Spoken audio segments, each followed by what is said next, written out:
Good evening, everybody, and welcome to the Fan Experience.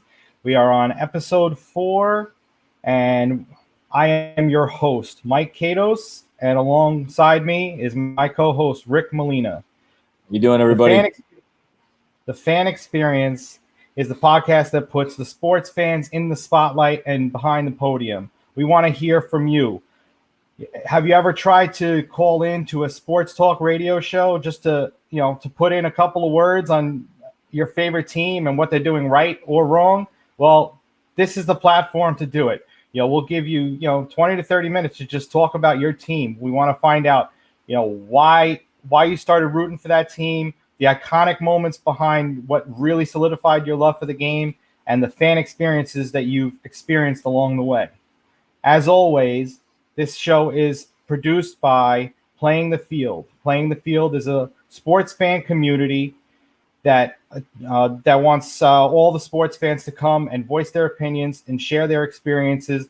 And we also have a dating app for sports fans available now at playthefielddating.com. Please go sign up, and you might just find your MVP. All right, so last episode, we talked about this COVID pandemic, going around the MLB. At that time, I think we had about, 15, 16 Marlins infected. Now they're up to 19, which also includes some staff members. And now the Phillies, who the Marlins played last weekend, now have 2 staff members of their team infected. So the Phillies have scratched all their games for this weekend. So now the Marlins and the Phillies are both postponing 7 games.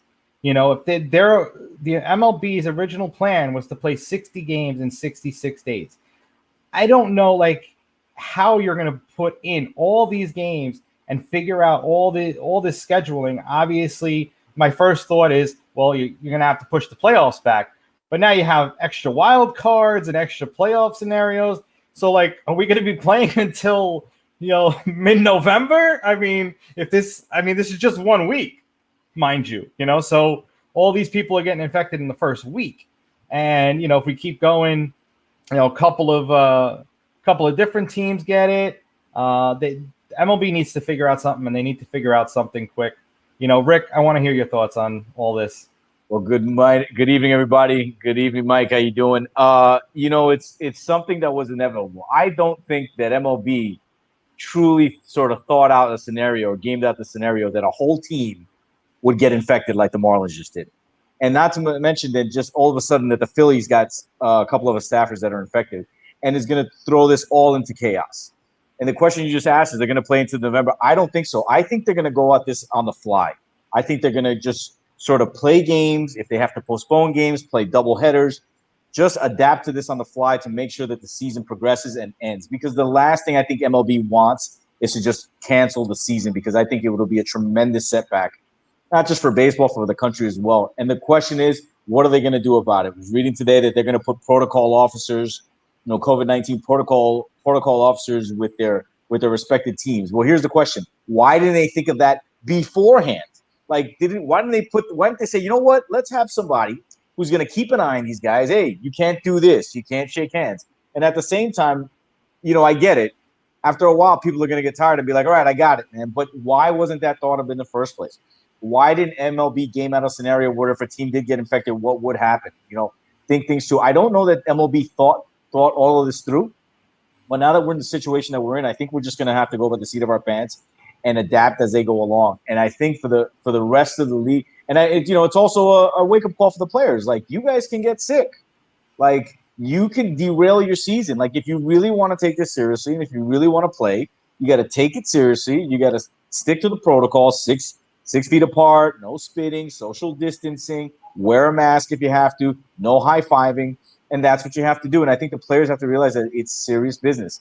And so I think for MLB, the good news is it looks like it's just isolated to the Marlins and a couple of the staffers of the Phillies. The bad news is that obviously Philadelphia has postponed games at Citizens Field indefinitely, or I think until further notice.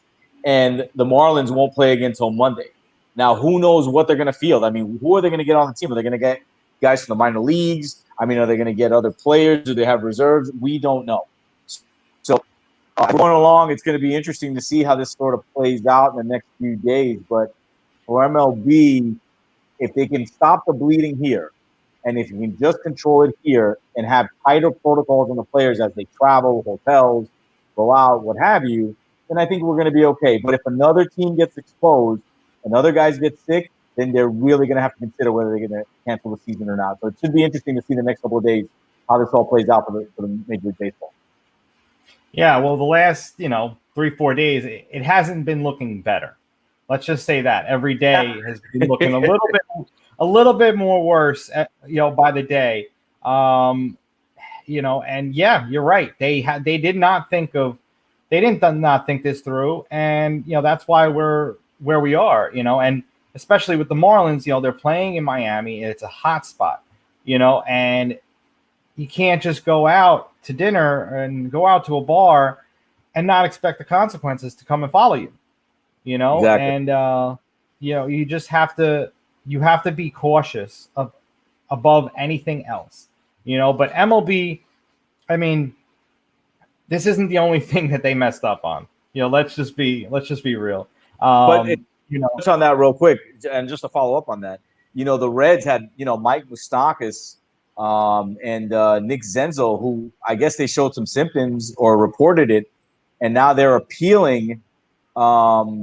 They're appealing their absence, their mandated absence, because they're like, listen, we don't have any symptoms. We did test positive, but MLB is not letting them back on the field. So that's another issue is going to come up. Players are going to start appealing if they report sniffles or what have you, and it's another issue that comes up. So it's a lot of things that got to play out here, and MLB just has to think this a little, through a little more clearly and see where it goes. But I hope for the sake of baseball that we can continue playing.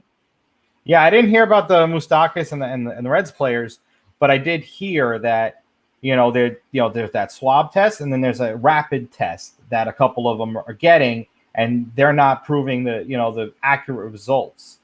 Right. So I don't know what test that they took. Obviously, they probably took the rapid. They tested positive, and then they took the swab, tested negative, I guess, or at least they don't think that they have it, and they're awaiting the results of the swab. I don't know what the case is, but what happened was that they told them they had some symptoms. I mean, they were reportedly testing negative and they weren't showing any symptoms, but at abundance of precaution, the league, said you're not coming on the field until further notice. So yeah, we'll see how it plays out. Yeah, I mean, we gotta err on the side of caution with this anyway. But another thing, that obviously Manfred and MLB, did not handle correctly, was the Astros cheating scandal. No Astro players received any kind of suspension. So Tuesday night, Joe Kelly of the Dodgers, the team that, most directly was affected by the Astros cheating, he threw at some heads, which I don't condone it. Yeah, I don't condone throwing it at heads, because, it's a dangerous thing. A baseball hitting somebody in the head, so I don't disagree with the suspension for Kelly. I disagree with the fact that the Astros players never got any reprimands for it. So if you're going to do it, you have to do it both ways. You can't just pick and choose who you're going to suspend. So the cheaters just get off, scot-free, and I don't agree with. What do you think? It's funny you mentioned that. I think baseball completely misjudged both situations. I mean, when you talk about the cheating scandal, Rob Manfred to think that the players were going to be okay with, if you tell us what happened, we're not going to punish you. To think that the other players in the league were just going to be fine with that, completely misjudged that. He completely misread the situation. And now for Joe Kelly, remember, Joe Kelly was on the Red Sox that year that knocked the Astros, that knocked them out, that they lost. And so, Joe Kelly comes into the Dodgers, and obviously he throws at Bregman, and Bregman's one of the most, not the most liked guys on that team.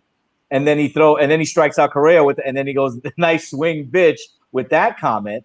And then they give him an 8-game suspension. But I also think that part of it also was the brawl. These guys, as they got closer to each other, They're breaking the protocol. They're not social distancing. They're not 6 feet apart. An exposure could have happened. Not that there was, because those guys get tested, but you don't know. But I think, again, Major League Baseball, Bob Manfred, again, has miscalculated these situations. For the life of me, I don't know. I think they're so afraid of the unions, but I don't know how seen that. Nope, everybody would have been fine with that. This isn't the steroid era where people were taking steroids and going to be like, all right, it's steroids, whatever. The players were okay with that. Some players were fine with that because most of the league was using it. This was different. This was stealing signs from a team so they could have a competitive advantage on the field to win playoffs and eventually win a World Series. And you were affecting jobs, you were affecting, managerial positions, you were affecting a whole league. And then for baseball to come back and Manfred suspend this kid 8 games. I mean, if you notice some of the quotes today in social media, some of the players were like, hey, I'm with Joe Kelly. And they're right. Yeah. I mean, look, we don't want somebody getting hit in the head, but Joe Kelly was standing up for his players. And I think he was speaking for the league as a whole to say, what you guys did wasn't right.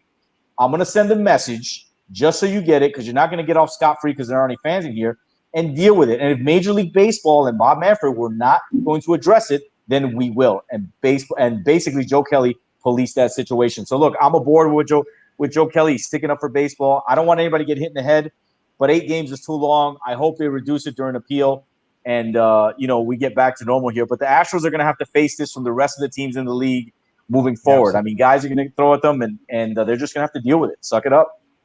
Yeah, absolutely. We can touch on it a little bit more later if we want, but I don't want to keep our guests waiting for too long. So now we have joining us Julia Salata, wrestler, women's wrestler for the U.S. women's national team. Hey, Julia, how are you? I'm doing pretty well. How are you guys? Doing good. We're doing great. Sit up a little better here. There we go. All right.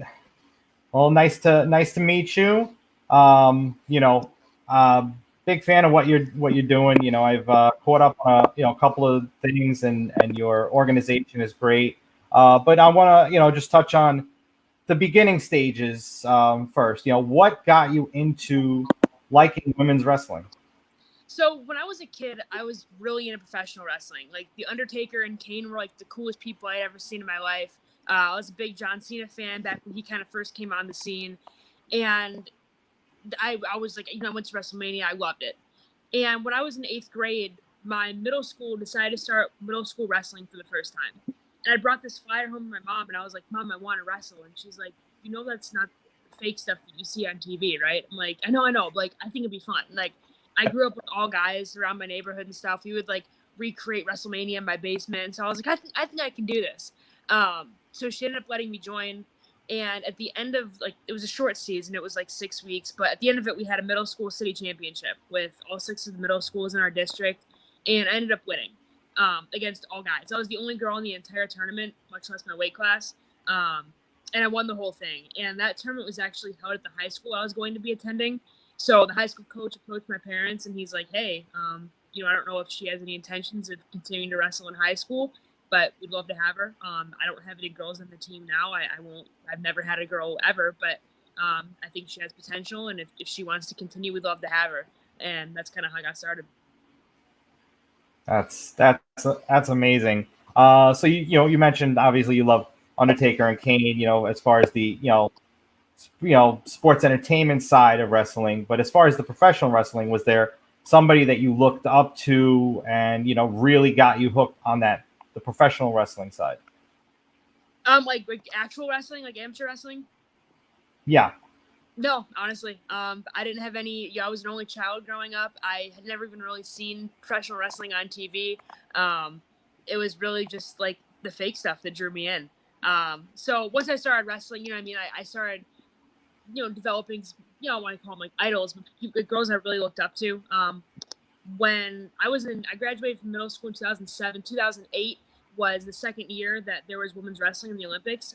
And that year, Randy Miller won a bronze medal. And so that was like the first time I'd ever actually seen another female wrestler, not only like on TV, but like winning. And in a weird turn of events, 8 years after that, I actually wrestled Randy Miller at Olympic trials. Wow. So it's like the Drake line that's like your idols become your rivals or something like that. Like that was me against Randy Miller in Olympic trials. But yeah, I didn't really have, that first, idol or someone I looked up to that drew me in. It was just kind of my own personal interest. And, obviously there are people from that point on that I looked up to, but it was just kind of an inherent thing that I knew I wanted to wrestle.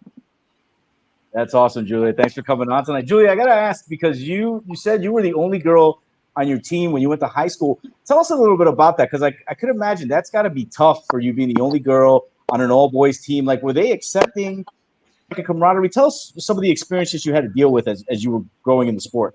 I got a little bit of everything. There were guys that were definitely weirded out by me being there. There were guys that were totally cool with it, because there were quite a few guys on the team that I was already friends with. Okay. Whether I was with them that year in middle school, or they were just guys that I knew that, just my friends. And they were pretty cool about it. They're like, dude, you're here to wrestle. Like, as long as you are here to show up and work hard and want to win, which I did. I'm super competitive. They didn't really have an issue. There were some of like the guys on the team that were kind of like true like wrestling culture nerds, I guess they call it. Like, like super hard nosed and gritty, and they gave me a hard time. But I think after that first year or two, they kind of started to realize that I was really just there to wrestle. Like, it wasn't like something that I was, I wasn't trying to get attention. I wasn't there to not work. I wanted to win, and this was the sport that I wanted to do it in. And I think, too, at the end of my sophomore year, I won my first national title, and that was against women at the women's national tournament. But I think from that point, they're like, this isn't just some random girl. Like, this is the best girl in the country, and she's in our room. We should probably take her seriously. So the longer I was in that room, the more respect I got. By the time I was a senior, like, I was a varsity starter. Like, I was, one of the better kids in the room. And I didn't really have any issues anymore. But very often it wasn't really even for my own team, other than those, like, one or two guys who, just, I don't know if it was like they were uncomfortable or what, but those didn't really go to tournaments.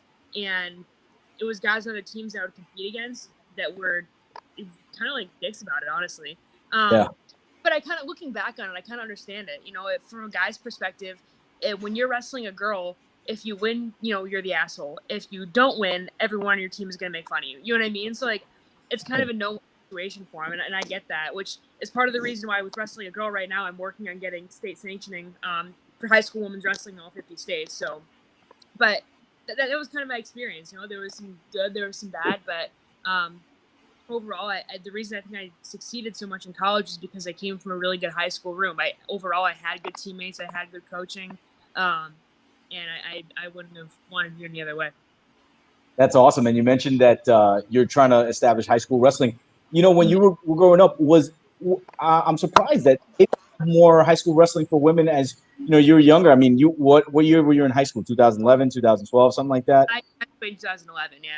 2011. So it's surprising. Tell us about that. How difficult has it been to get women's wrestling in high school, college on the map, especially now that the sport is growing in popularity? It's getting easier. So to give you kind of like a little bit of perspective, in 2016, only 6 states had sanctioned high school women's wrestling. And it had been those same 6 states for a while with no additional movement. Hawaii, Washington, California, Texas, Tennessee, and Oregon, maybe, I think was the 6th. You fast forward now 4 years later, and we just sanctioned our 28th state, which is a significant jump. I mean, 22 states in 4 years is significant. So, like you mentioned, it's growing in popularity. It's actually the fastest growing high school sport in the country, specifically women's wrestling.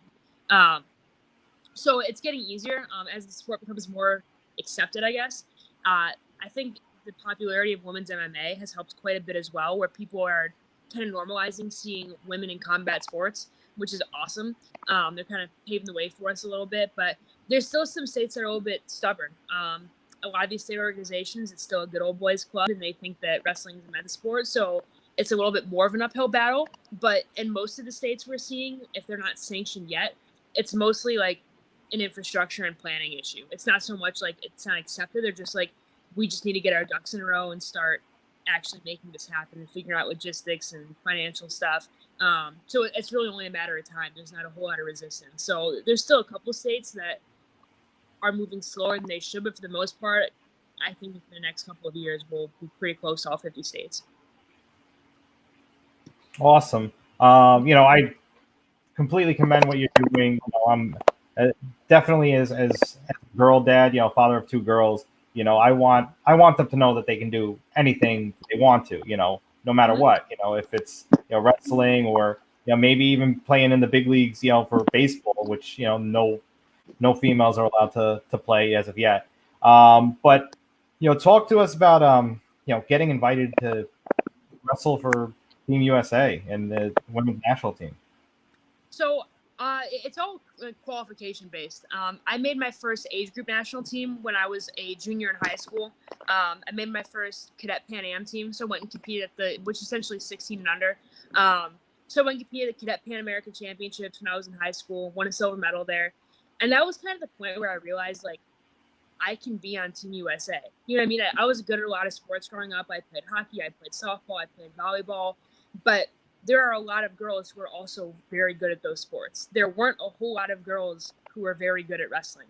I could have played Division One in softball probably if I wanted to, but like I said, there's a lot of girls who are good at softball, and to really go to that next level, you have to really find your niche. And making an age group national team in high school, I was like, this is the sport I can do it in.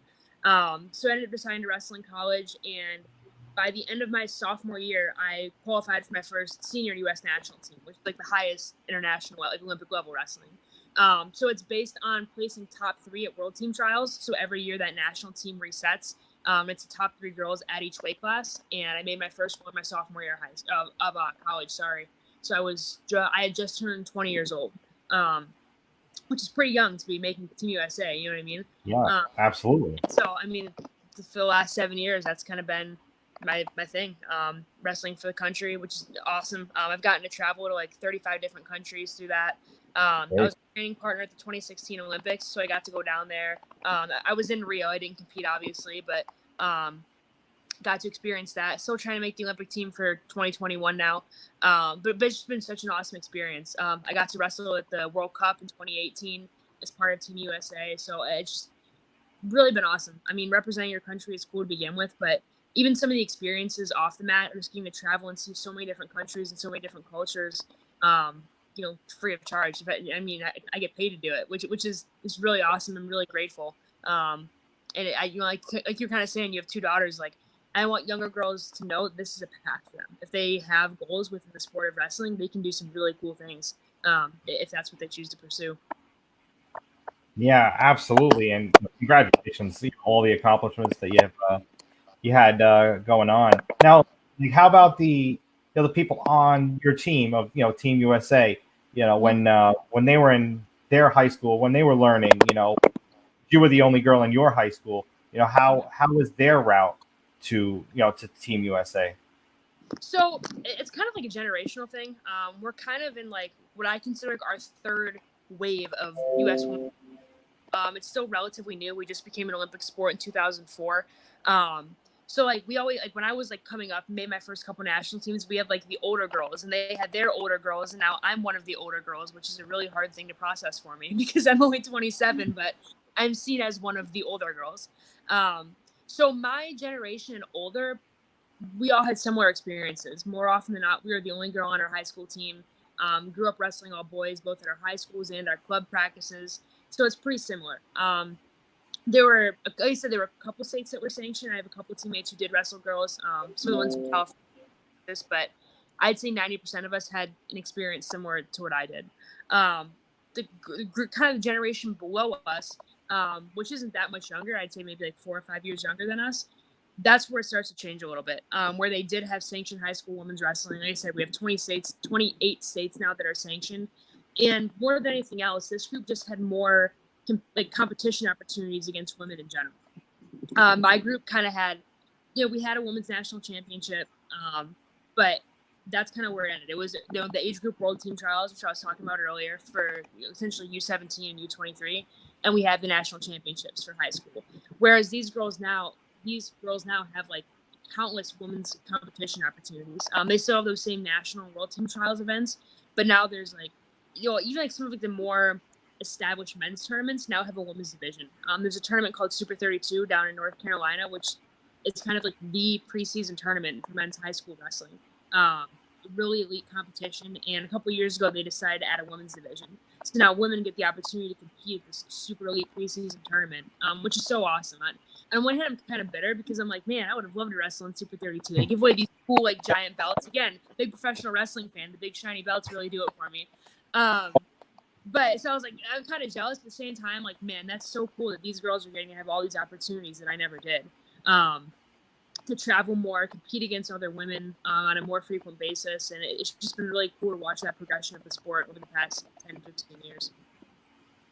You know, Julia, you're a pioneer, you know, and I wonder if you or taking some time just to step back and think about sort of the trail you blazed, right? Like you were your high school on your high school team, all these accomplishments. You beat a lot of guys. You were one of the top rushers. Have you had a moment to sort of step back and say, "Wow, what I've accomplished? Look at the road I've paved." Say to yourself, I mean, is it? I mean, did I really accomplish this? I mean, reflect on that. I have kind of.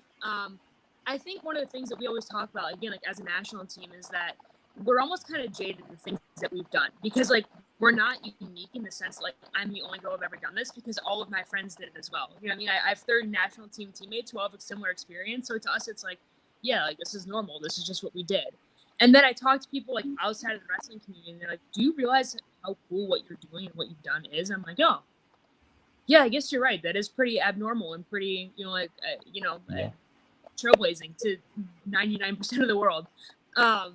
But to me, it's just like that was my experience. And everyone has their own journey. Mine just happened to have been a little bit more unique than some.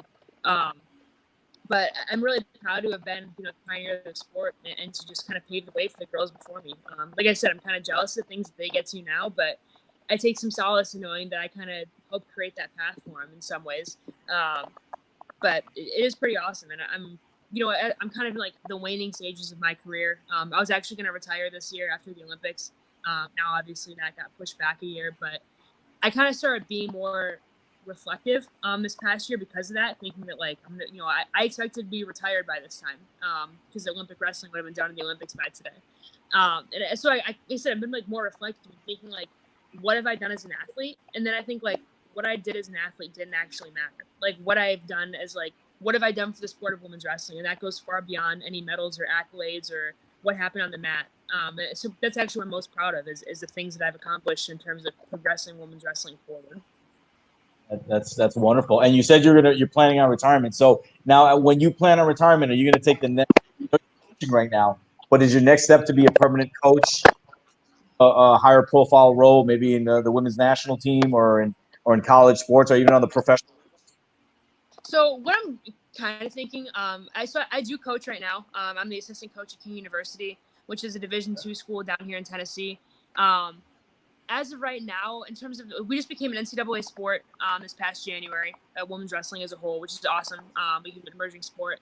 So with that, we're probably going to start seeing a lot more Division I programs being added. Right now, we only have one, Presbyterian College out in South Carolina. They're a smaller D1 school. But now that we have emerging sports status, we're going to see a lot more D1s getting added here pretty quickly. And I would love to be not only one of the first Division I coaches, but the first female Division I coach. I love coaching. I think that's the next stepping stone for me. It's something that I'm passionate about. So I could definitely see, going in that direction. And it's a space that I'm comfortable in too. I thought about going into MMA as well. I train jiu-jitsu as well. I've done a little bit of Muay Thai, so I'm pretty beat up, which is the primary reason I'm retire next year. I need 2 different shoulder surgeries. I need a back surgery. I need surgery. Wow. I'm like, nothing that's like pressing, like needs to happen tomorrow, but like I've been putting it off for a lot of years and I just need to get it fixed up. So that's kind of my one hesitation on an MMA route, but I think I'd be pretty good at it. So we'll see. And I've also kind of started thinking about like maybe an administrative role. I work for a nonprofit right now. Wrestle Like a Girl. I'm repping my shirt right now, if you can see it. And through that, I was kind of overseeing that NCAA emerging sports status bid throughout this past year, and seeing how the NCAA operates, for better and for worse, has really given me a new perspective. So I've kind of been thinking about going that administrative route too, maybe as an athletic director, something along those lines. But in some capacity, I'm going to stay involved with the sport. and specifically at the collegiate level, I think, whether it's administrative or as a coach. I love collegiate sports as a whole, and I love women's wrestling, so that's kind of the perfect marriage, I think, going forward. Awesome. So I just put a couple of places that they can find you. I know you do this Wrestle Like a Girl, like you mentioned, and talk to us about a little bit how she wrestles.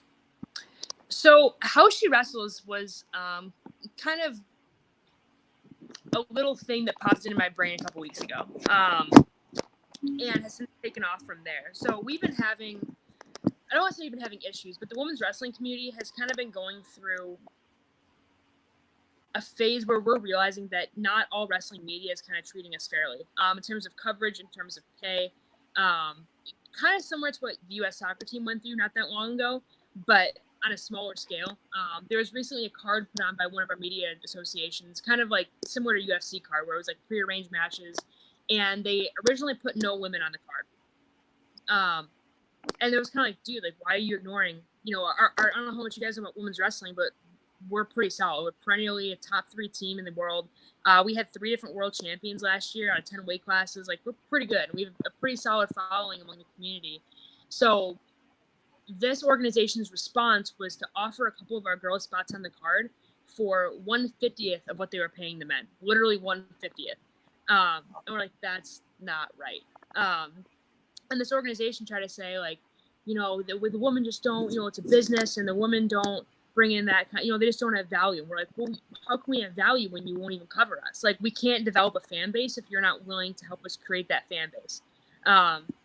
You watch like ESPN and stuff, like, how many times do you see features on these athletes, and like they like go to their houses for a day, or like follow them their life, like what's their nutrition plan? Like, people want to see the behind the scenes of these athletes. You know what I mean? Like, people are curious to see, like, who is this person off the court or off the field, or like what are they like?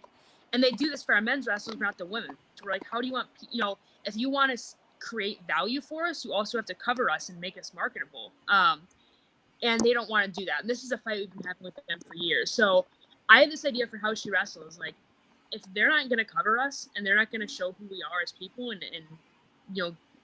help us create a fan base, we're just going to do it ourselves. Like, we can do this ourselves. So I kind of assembled a team of some of the other national team members, girls who I'd kind of been having offline conversations with, and I'm like, we're going to launch this platform, and we're just going to tell our stories. Like, it doesn't need to be anything more complicated than that. We're just going to show who we are as people.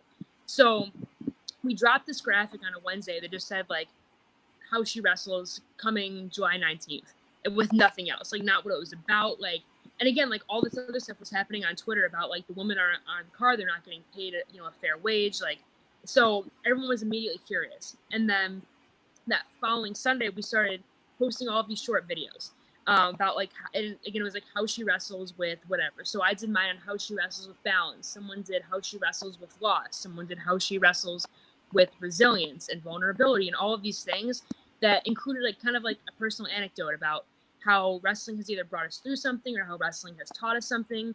And people bought in right away. Within the first 24 hours of it being launched on Twitter and Instagram, on Twitter alone, on the How She Wrestles platform, we had 25,000 unique views.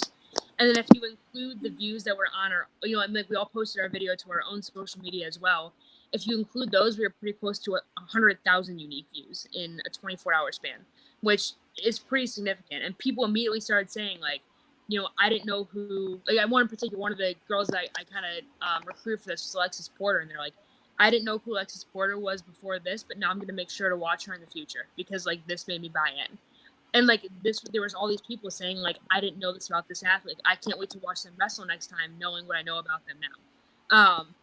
So it really took off, and now we're kind of getting into, like, weekly topics. Like, this week is how she wrestles with confidence. So we're all posting about how we wrestle with confidence and encouraging younger athletes to get involved as well.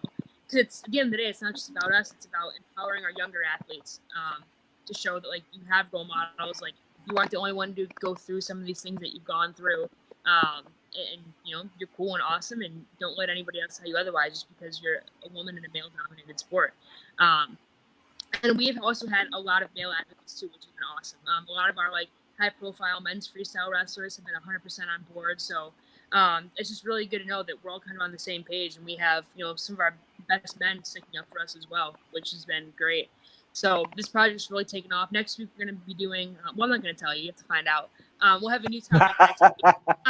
All right, so I'll check it out next week. Yeah. Yeah, you guys check it out. Yeah, but so each week is gonna be a different weekly topic where we tackle hard things, we tackle easy things.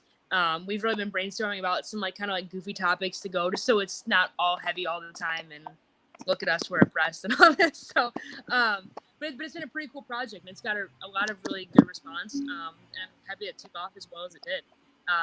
It was my idea, if you will, but its success has really been a total team effort. On behalf of the whole national team that participated, really got it off the ground going, and we're gonna do some pretty cool things going forward. Yeah, that's awesome. In just a week and a half, it's doing so well. So congratulations for that. Absolutely. And I know you said you like some of the other combat sports, so I just want to ask if you follow boxing or at least read the news last week about Tyson coming back. Wondering what your thoughts are on 54-year-old Tyson coming back to fight one more fight. I'm excited to see it for sure. I am a boxing fan. I actually went to what was supposed to be Floyd Mayweather's last fight when he fought Berto. Okay. In Las Vegas, I was actually at that fight. Nice. I was in Vegas for an 8-day span. The day I got there was a Saturday, and I watched UFC 191 in Garden Arena, and then 7 days later went back to Garden Arena to watch that Mayweather and Berto fight. So that was a fun week for sure.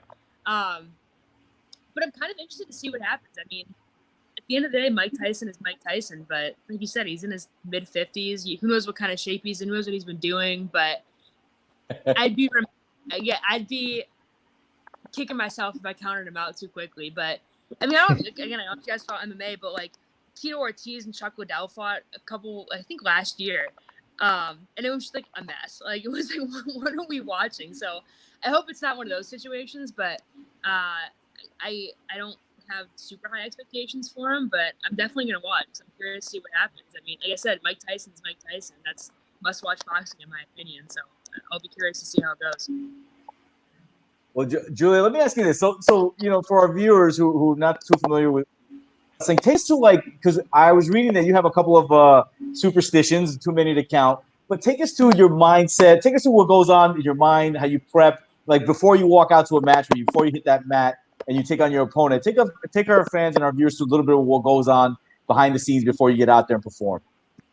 So it's definitely gotten a little bit different in the past couple of years. When I was in college and stuff, I don't want to say I was cocky, but I was pretty confident. I was convinced. I was I'm good at this. I was a 2-time collegiate national champion, undefeated.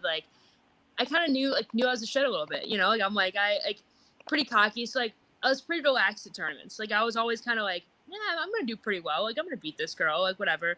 But like I said, in the last couple of years, knowing that my career was kind of in its later stages, I've gotten a little bit more emotional. This year at the U.S. Open, it was the qualifier for Olympic trials. I had a moment after I got done warming up where I just started crying randomly. And everyone's like, "Are you okay?" I'm like, "Yeah, I'm fine." But it just occurred to me this is my last U.S. Open. Now here we are. It wasn't my last U.S. Open anymore. But right. I wasn't nervous. I wasn't upset. But I was just this is my last ever senior nationals. This is a pretty big deal. I've been doing this for on the senior level for 10 years alone. So I've kind of gotten a lot more grateful, I guess is the way to put it. When I'm warming up for a match, it's not so much oh, I'm gonna hit this girl's ass. It's kind of dude, I get to still do how many people at 27 years old still get to compete at the highest level and do what they want? Most people's careers end in high school and a fewer number yet it ends in college, and there's a very, very slim percentage of people that get to do this for a career essentially. So now it's kind of I'm going to compete. It's not that same mindset of I'm gonna kill this girl. It's kind of man, I get to still do this. I can't wait to get out there and just put it all on the line. So there's been a little bit of a mentality shift in that regard. In terms of my pre-match rituals, I'm pretty ritualistic. My left sock always goes on first. My left shoe always goes on first.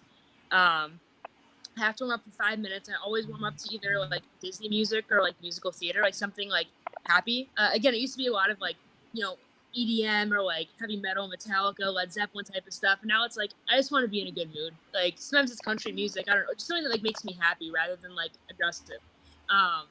Warm up a little bit, get a good drill in, and then I just kind of like recover, rehydrate a little bit, and then I just start pacing. Like about like 8 matches before mine, which is pretty long. I just start pacing. Like it's a lot of pacing with my headphones in. And then I always have to do 2 squats with like a jump in between before I'm ready. I kind of like squat into like a butterfly stretch, jump up, do a knee tuck, squat back down again, do a butterfly stretch, jump back up, and I'm like, I'm good to go. I always have to be the first person out on the mat. So as soon as the match before mine is done, before that girl's hand is even done getting raised, I'm on the mat pacing. And then we shake hands. I always tap the mat really quickly, and the whistle blows when we go. But it's that same routine every single time, without a doubt. It's just to kind of like get in my right mind frame. You know what I mean? Like once I've done all of that, I know I'm ready. Like as ridiculous as it is, like if I tap the mat, is it going to affect how I wrestle? Probably not. If I don't pace and do a knee tuck, is it going to affect how I wrestle? Probably not. But in my head, it's like that's what I needed. Like that's what I needed to make sure that like I'm firing all cylinders. So it's worked out for me so far. So I'm gonna keep doing it. And a final one for me, your proudest moment in your career in women's wrestling. Oh boy, this is a tough one. Honestly, there's probably a number of coaching moments that were my proudest, to be entirely honest. I've coached 8 different national champions at this point. I've coached a national championship team. So those are all pretty proud moments for me because I feel like I said, I won 2 national titles myself. I was a 3-time national finalist in college. And like, I never felt the same emotions that I do as when I coach a national champion. That's much more overwhelming for me, and much more stressful too. Again, I was like pretty confident in college. I'm like, of course I'm going to win this match. Whereas like when you're coaching, it's like, oh my God, that's what we talked about. That wasn't the game plan. Stop. Like, what are you doing? So it's a little more stressful, but I think those as an athlete, I think winning the U.S. Open in 2018 was a pretty proud moment. I mean, that's, in terms of like senior level competition, winning a senior national title is pretty cool. Being on the 2018 World Cup team was really fun. I mean, that's, essentially the team world championships. That was a pretty cool moment. Because that's one of the few times where we actually compete as a team. Wrestling is a really individual sport. So World Cup is one of the few times where we can actually like feel like Team USA, where other people's results affect your own. So that was a really cool event. And then I think honestly, probably my last collegiate match was pretty awesome. When I was in high school, I was a 3-time national champ at the high school level, and I could have gone to whatever program I wanted to. And I ended up signing with a team that was only in their 2nd year. Everyone thought I was nuts. They're like, "What are you doing?" I'm like, "Dude, I believe in this team. I believe in this coach." That's actually, now I coach with my head coach.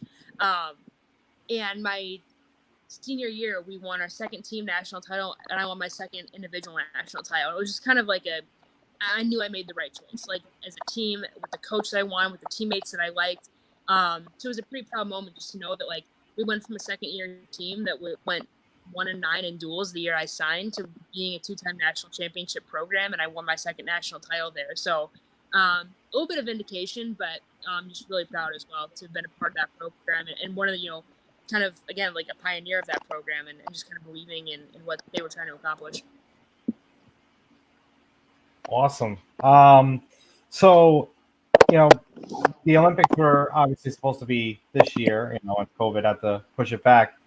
So how much, has really been like derailed in your case as far as the Olympics go and your coaching? Have you guys been doing anything? I know the WWE is still performing and stuff with no fans, so they're still doing close contact.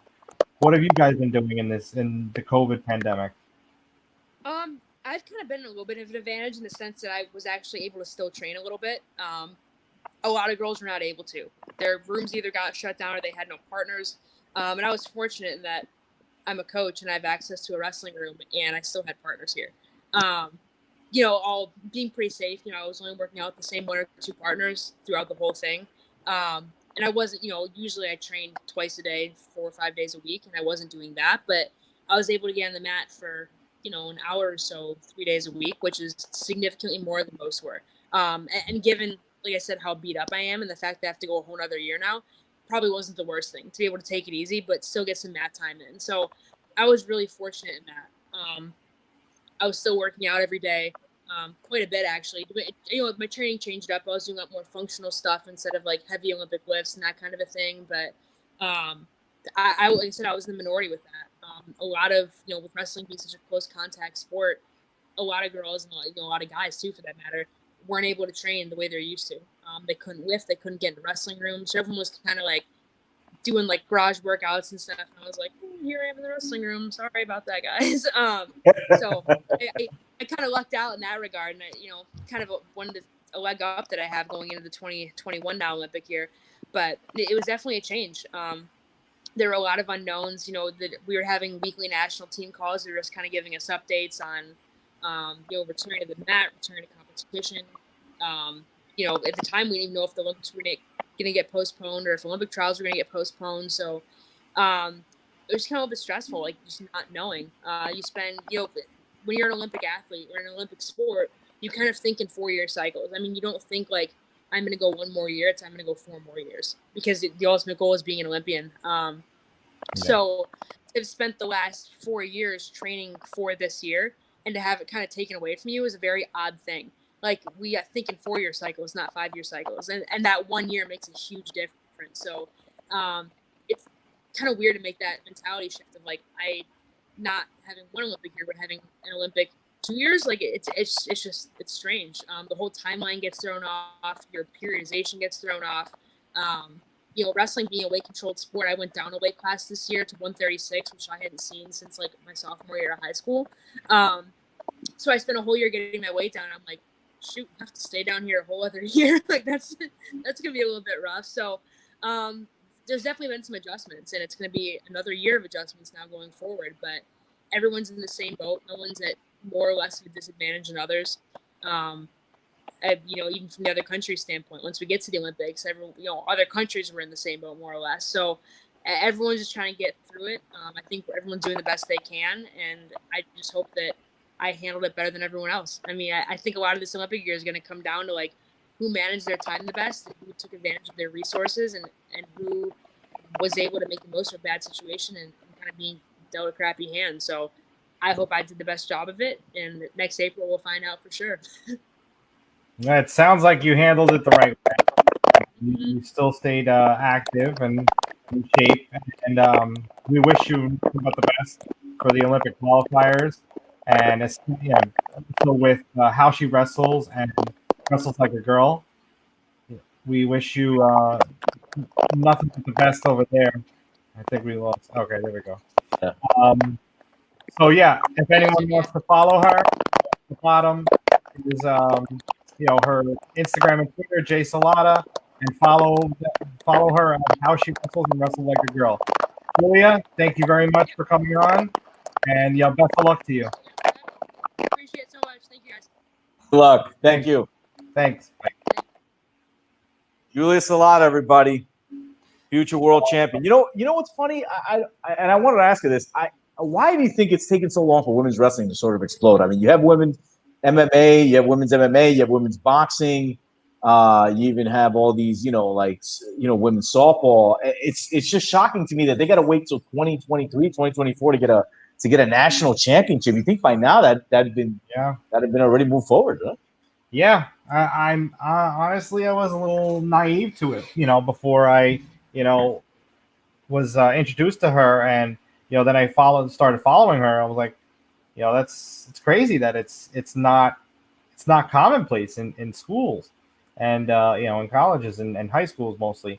So it's great that she's doing this with the Wrestle Like a Girl and the how she wrestles, and that's crazy, a week and a half, and they're getting like 100,000 100,000 responses already. So that's great. What's gonna grow? Yeah, let's move on to news and notes. We could touch on Joe Kelly another time, but we can move on to something else in the MLB. Jose Reyes. I'm a Mets fan, so I gotta mention that Jose Reyes has officially retired from Major League Baseball, and it's obviously he wasn't playing the way he did when he first came up and in his prime. But it's a big hit, because I was still. I mean, I wasn't a Yankee fan, but I was still pretty young when Jeter came into the scene and stuff. Yeah. But Reyes, I was like junior in high school, so like that was like when I really started paying attention. So like that, him and Wright were those two that I really looked up to, and really looked at the just the heart of the Mets, and it's definitely bittersweet to see him go. For sure. Yeah, it's funny how his time is flying. I mean, he came into the league in 2003. Like, remember, he was the budding star talking about taking over Jeter and all that. And when I saw his retirement announcement, I realized, my God, I mean, has it been that? I mean, how time just flew, and this kid who was a kid when he got here, and to have the career that he had, I mean, truly incredible. Look, he had his ups and downs. I think he won a batting title with the Mets, if I'm not mistaken. I think that was the year. Remember, he had those like 2 at bats, and then they pulled him so he wouldn't lower his batting average or whatever it is. But listen, he had a productive career with the Mets. They went to the NLCS in 06, 07. They had a great season, but it didn't work out. But I think Jose Reyes is, he should be if they have a Ring of Honor or a Mets Hall of Fame, I think he's going to be in that, no doubt about it. I think he was, during the time of when he was here with New York, he was clearly. I mean, he wasn't in Jeter's class, obviously, but he was a big name in New York City. So I think he's going to be missed. But at 37, I think I think he realized it was just time to hang it up. It was just time to hang it up and then move on and do different things. Look, he's still a young guy. He can do a lot of other things. Be productive in society. So I wish him the best. Good for him. Yeah, and I just lost my train of thought. Sorry. Okay, so we can move on to NFL a little bit. Actually, you want to touch on the NBA since we started already today? Talk a little NBA. I mean, watching. We got Lakers and Clippers on right now, and then we just had the Jazz. Just played the Pelicans. Yep. Has some Jazz, but look, I think it's good. I think it's interesting how the NBA has this set up. They got the players socially distant. They got the way the arena set up is interesting. I think this is good. I think the NBA is one of the few leagues that is going to have an issue. I think unless these guys get out of the bubble and break their protocols, I think the NBA is going to be okay. And it's interesting to see is LeBron going to be able to win his 4th title? I think this is his best shot at it. But the question is, will he be able to? Do they have the team to do it? So we'll wait and see. But this is fun. I think this is great. It's exciting. It's different. Yeah, I mean, the sports are back. I mean, we can't pick and choose. This is it. This is what we're getting. We're getting everyone playing in the same arena. No fans, and we're gonna take it. Exactly as we're giving it. Same thing that's gonna happen with the NHL this weekend too. Isn't it great though? Like you come home, there's a game on. Like you come home, there's something to look forward to, and I think the country's that's what they've been missing, right? Like something to look forward to. Hey, we got the Yankees on tonight, or we got the NBA going on tonight. We got the NHL starting up. Like something to look forward to that'll get our minds off the real world issues. I think this, and it's just great, man. So hopefully the NBA has a good season, but we'll wait and see. You're absolutely right. Like I get home, I'm like, all right, only one more hour until pitch. And then with them playing 60 games in 66 days, as they were planning to, there's not many days off, for the Mets. Like you don't have to have too many of those Mondays off, and you'd be like, all right, there's a Met game tonight. Oh, there's a Met game tonight. Yeah.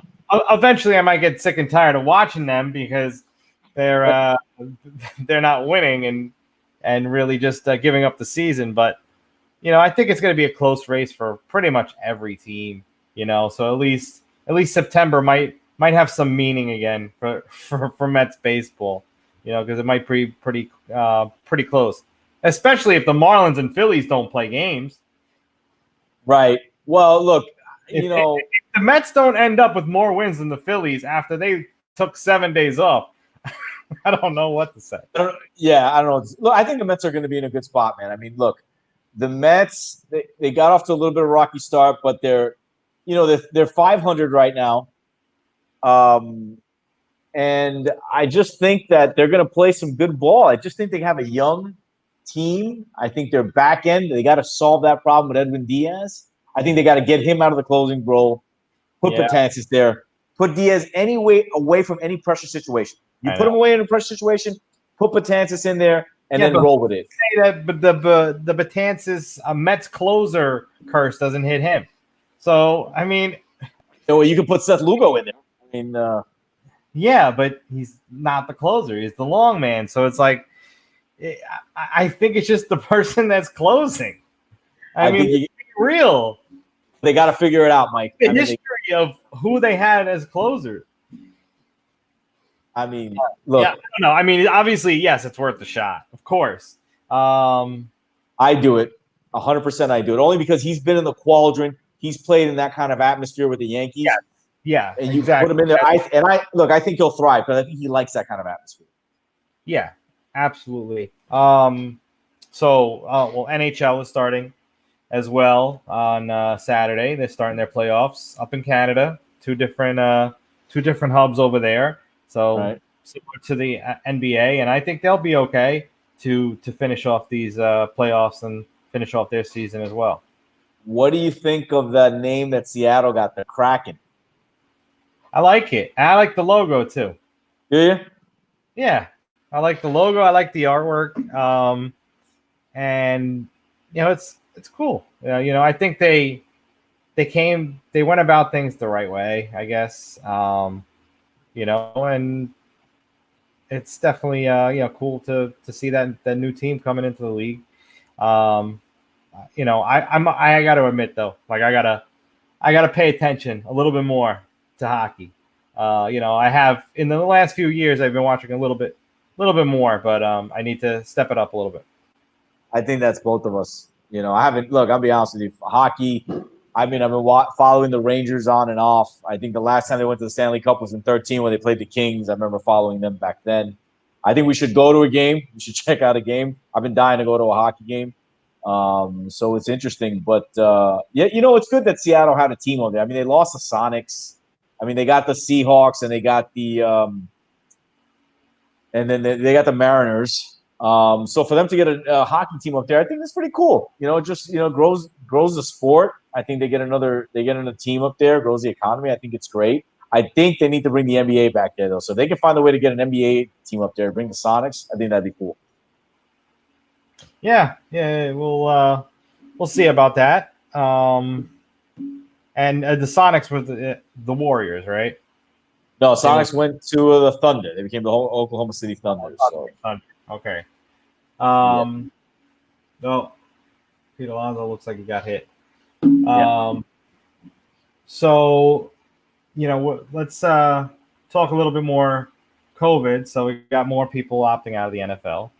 The biggest name yet is Damian Williams. So Super Bowl winning running back for the Chiefs. That only screams, nothing but potential for the rookie, Clyde Edwards-Helaire. So I think he's going to be a big piece of that Chiefs offense now that Damian Williams is out, and I don't really think many people can compete against him. They don't really have that much star power behind him. Damian Williams is, probably seen his last down as a Chief. But also in baseball, Nick Markakis opted out, and now he's opting back in. So these opt-outs might end up not being opt-outs after all. They might change their mind and end up coming back. So I guess we're gonna have to see what happens and how that unfolds. Obviously, if the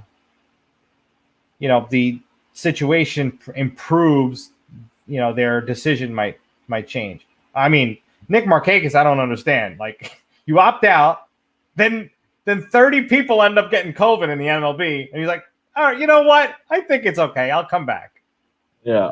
That was a little that was a little befuddling, but I think for guys like Markakis and Damian Williams, these guys that opt out, I think, when they make these decisions, they make it for their families and to, for health or whatever. And I think what happens to these guys is once the season starts, they get that bug. And it's like, I got to get back out there. And I think what's going to happen in the NFL, a lot of these guys that opted out, I think a few of the guys are going to be like, you know what? Except for maybe the guys who have really serious health issues with their families, like Nate Soldier, yes.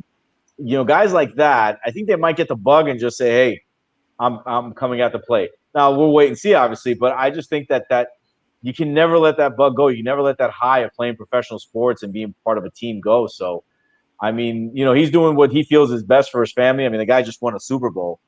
Yeah. But the question, and you brought it up. I mean, this kid that just got drafted, if he starts playing well, right? Is Damon Williams going to be like, all right, I'm in danger of losing my job. Let me get off my ass and get back in this thing. So, it's going to be interesting to see. And with the NFL, I mean, more and more guys every day, we're hearing more and more guys opt out. And I'm just, I'm worried that, the league is going to be void of like top end players, like so far, like real big names haven't opted out. And I think they're going to, for the most part, I don't think we're going to see that, but I'm a little concerned, with some of these rosters, that some of these players aren't going to be there. I think Aaron Rodgers is going to opt out from just lack of any support from the Packers front office. I could see him drinking some tequila, I'll be like, look, I'm not coming back. I'm chilling. Well, actually, no. Devin Funchess, the only addition in the wide receiver core that the Packers got, he opted out. So now it's like Rodgers is like, all right, well, we're right back to where we started from. So I wouldn't be surprised if he opts out, to be honest with you. And for those, and he broke up with Danica Patrick. I heard on the radio too. Yes, that would lead any man to drink. That's for sure. But for those of you who don't know, Aaron Rodgers, obviously the quarterback of the Green Bay Packers. Devin Funchess was wide receiver with Carolina. He came to Green Bay. And Danica Patrick, star NASCAR racer. So, yeah. Hey, look, maybe he might be happier now that he's broken up with her. He's back in that world. Who knows? But I just hope we don't have any more big names leave the game because I think the game needs the stars to shine. Yeah. Well, speaking about the Chiefs, another running back left the Chiefs. He was let go from the Chiefs. But now LaShawn McCoy just signed with the Tampa Bay Buccaneers and joining Brady, Gronk, Evans, and Goodwin. And they didn't have much of a running game to begin with, with Ronald Jones and Peyton Barber. But I think that McCoy's good years are behind him. But I'm sure he could play some type of role in that Tom Brady type of offense. What do you think? Yeah, LaShawn McCoy's a veteran, right? So he's gonna come in there. He's a professional. He's a pro. He knows how to prepare, and I think he's gonna come in there. And with Brady there, I think he's gonna be good in some certain spots, catching the ball out of the backfield. When they need a big play on third down. I think that's what he's going to be good for. I don't know that he's going to get big carries and big, in big moments, in big time minutes. I just don't see that in LaShawn McCoy anymore. So if he can come in, be a serviceable back, give him a few downs, give him, I don't know, 8 to 10 carries a game. You're not going to give him the ball 25 times anymore. So 8 to 10 carries a game, make some plays out of the backfield, and be kind of like a peace of mind, back for Brady, knowing that, hey, I got LaShawn McCoy there. I got a pro there. I'll be okay.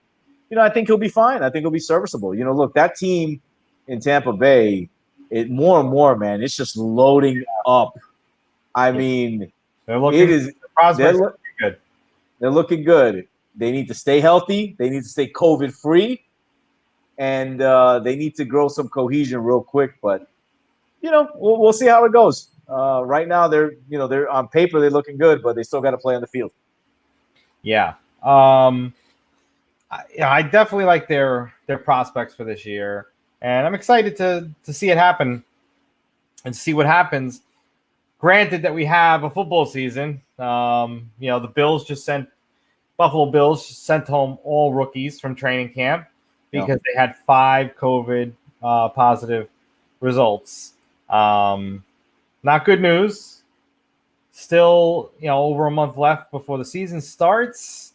Hopefully they can figure this stuff out before then and put a plan in place that's better than what MLB's got going on. It might not be as good as what NBA and NHL have going on, but they have to figure out something. I really just don't agree. I mean, they scrapped all preseason games, which is something to limit the contact. But when you're playing the regular season games, you've gotten it's inevitable. You're going to be making contact. I don't really agree with teams flying cross country. There's like 36 states now that are in the quarantine zone. Yep. Where you have mandatory 14-day quarantine. 36 states. It's pretty significant. And I think that there just needs to be a lot more protocols in place to protect these players. First and foremost is because they're human beings. Right. At the end of the day, it doesn't matter what their profession is. That their health and safety is of the utmost importance. So hopefully they can figure it out. I guess one quick new thing to touch on: the New York Knicks officially have signed Tom Thibodeau to be their next head coach. I like it. The Knicks need some credibility as a head coach. They've been going through head coaches for the last 20 years. They need some stability there. Tom Thibodeau is a proven winner. He was an assistant coach under Jeff Van Gundy, so he has some sort of, he has a lineage. He has a history of those teams that played. They were tough-minded. They played tough defense. The city loved them. They love New York. People love playing there, and I think he's gonna be good for RJ Barrett. I mean, these guys, him and Kevin Knox and Ntilikina, got to toughen up a little bit, man. They got to be a little more tougher.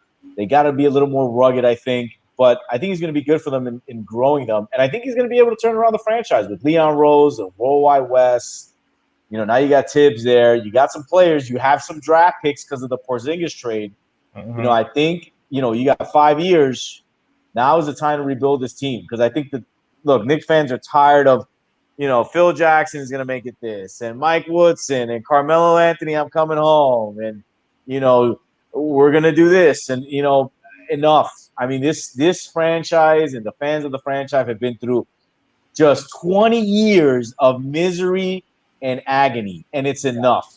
And I think with the hiring of Thibodeau, we start turning that page to something new, something different, and go on our winning ways and bring the franchise back to where it should be. So I like the signing. I think it's gonna be an immense difference for the franchise, and hopefully we'll get to go to some games and see them win.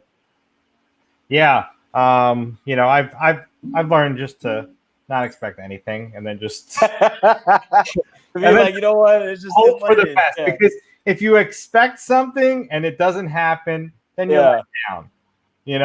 If you don't expect it and it happens, then you're just ecstatic. So I mean, that's how I've lived my life as a Mets, Jets, Knicks fan. So I'm gonna keep doing that. So I'm hoping that this is the good move. I'm hoping it develops positive results at the end of it. But we will see. I'm not gonna crown this guy as anything yet, but we will see what next year holds and the next few years at that. Well, you know what? Today, I have expectations. You bring in Leon Rose, you bring in these guys Worldwide West, you bring in Thibodeau. I expect this team to turn it around and be in the playoffs in the next 2 to 3 years. I'm over it. I'm over 20 win seasons. I'm over losing $20 bets to people thinking the Knicks are going to the playoffs. I expect them to be a playoff team in the next 2 to 3 years. Period. End of story. Okay. Hey, you go about things. Yeah. I'll go about things mine. All right. Let my Knick rant go. At the end of the day, if they go to the playoffs, we're both happy. But if they don't go to the playoffs, then you're the only one miserable. And I'll be like, well, I knew that was going to happen. Yeah. We're taking the show on the road. We're gonna do a show out there. We're gonna get out there and we're gonna do a podcast out there. Oh yeah, absolutely, and definitely at a hockey game. I mean, when we can actually go back to games, we're definitely taking this show on the road. and we're going to be talking to the fans right then and there, Yeah. live at the game. All right. Well, until Tuesday, have a great weekend, everybody. Enjoy the start of the NBA. Enjoy the NHL playoffs. We will see you next week, Tuesday, 9 p.m. Eastern. Have a good night, everybody. Weekend, everybody. Peace.